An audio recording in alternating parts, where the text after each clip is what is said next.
नजरे बाज लिए, नजरे बाज लिए, शेरों सा अंदाज लिए, मजलूमों की आवाज लिए और इनकलाब का आगाज लिए।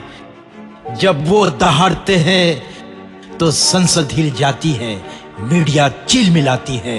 जो अपनी काबिलियत, सलाहियत और इंसानियत के लिए जाने जाते हैं, देश और दुनिया में पहचाने जाते हैं और सियासत के सितारों में माने जाते हैं, हम उसी शख्सियत से आपको रूबरू कराने जा रहे हैं। वो और कोई नहीं, वो है जनाब बैरिस्टर असदुद्दीन ओवैसी साहब।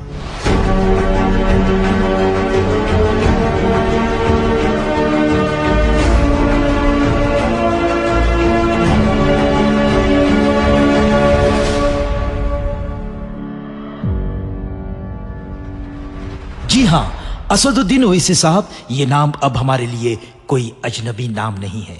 नाम सुनते ही जहन में हक और इंसाफ के लिए लड़ रहे एक बेबाक सियासी शेर की तस्वीर नजरों के सामने झलक जाती है।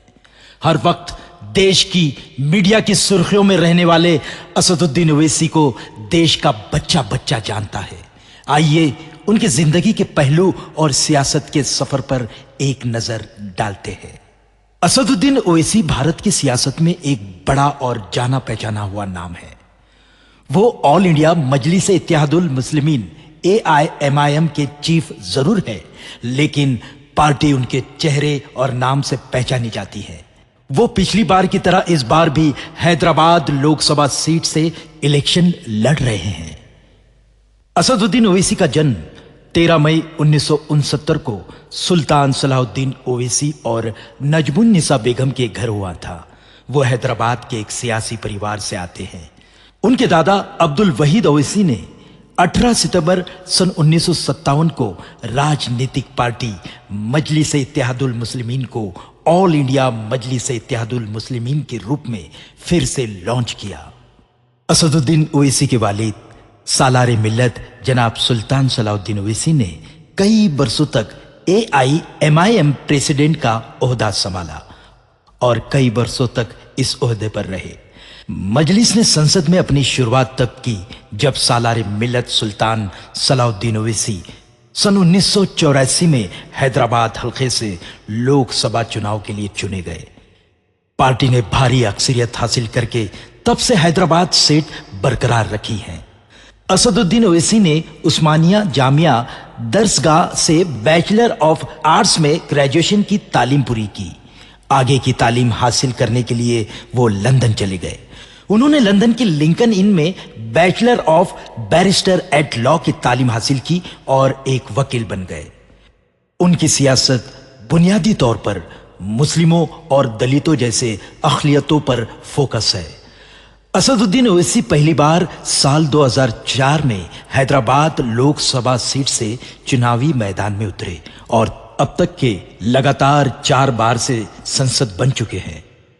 असदुद्दीन ओवैसी के वालिद सलाहुद्दीन ओवैसी जब तक ऑल इंडिया मजलिस इत्तेहादुल मुस्लिमीन के प्रेसिडेंट रहे, तब तक AIMIM उस वक्त के आंध्र प्रदेश के हद से सीटें महाराष्ट्र और कर्नाटक के कई इलाकों में फैली हुई थी। मगर जब पार्टी की कमान असदुद्दीन ओवैसी के हाथों में आई तो उन्होंने सबसे पहले पार्टी की पहचान कौमी सतह पर बनाने की ओर ध्यान दिया। असदुद्दीन ओवैसी को इसमें धीरे धीरे कामयाबी भी मिलने लगी। कुछ ही सालों में उनकी पहचान कौमी सतह पर भी हो गई। असदुद्दीन ओवैसी के बेबाक बयान नेशनल मीडिया की कवर स्टोरी बनने लगे। पार्टी की पहुंच बढ़ी और वो आंध्र प्रदेश से निकलकर हिंदी प्रदेश तक फैलने लगी। असदुद्दीन ओवैसी हैदराबाद के मशहूर Owaisi hospital and research centre के चेयरमैन भी है। अस्पताल कम कीमत पर मेडिकल सर्विस देता है। इसका आगाज असदुद्दीन ओवैसी के दादा के दौर में हुआ था। असदुद्दीन ओवैसी साहब को 2014 में संसद रत्न अवार्ड से नवाजा गया था। वो इस बावकार अवार्ड को हासिल करने वाले 3 नए उम्मीदवारों में से थे। अवार्ड फंक्शन के लिए दूसरे अवार्ड विनरों के साथ असदुद्दीन ओवैसी को चेन्नई में इनवाइट किया गया था, बुलाया गया था। बहसों में उनकी लगातार भागीदारी और अहम सवालों को उठाने में उनकी लगातार भागीदारी ने उन्हें मुस्लिम संसदों के बीच एक मारूफ और मोतबर शख्सियत बनाया है। साथ ही असदुद्दीन ओवैसी साहब को 2022 के सर्वश्रेष्ठ सबसे बेहतरीन सांसद लोकसभा अवार्ड से नवाजा गया था। यह अवार्ड 14 मार्च 2023 को नई दिल्ली में लोकमत संसदीय अवार्ड फंक्शन के दौरान राष्ट्रपति रामनाथ कोविंद के हाथों दिया गया था।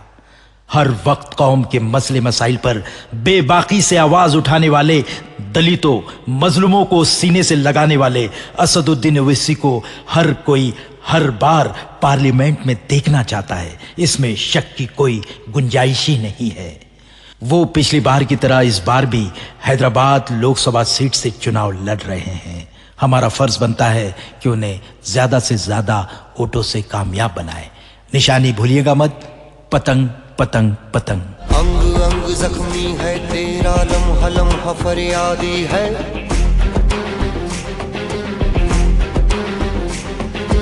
बोल जुबां अब खोल बोलने की तुझको आजादी है।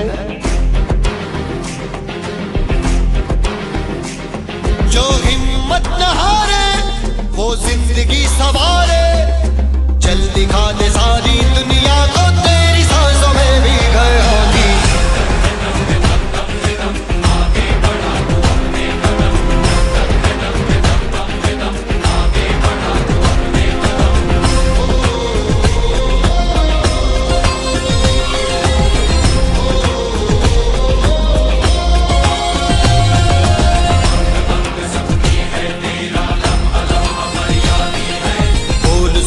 अब खोल बोलने की तुझको आजादी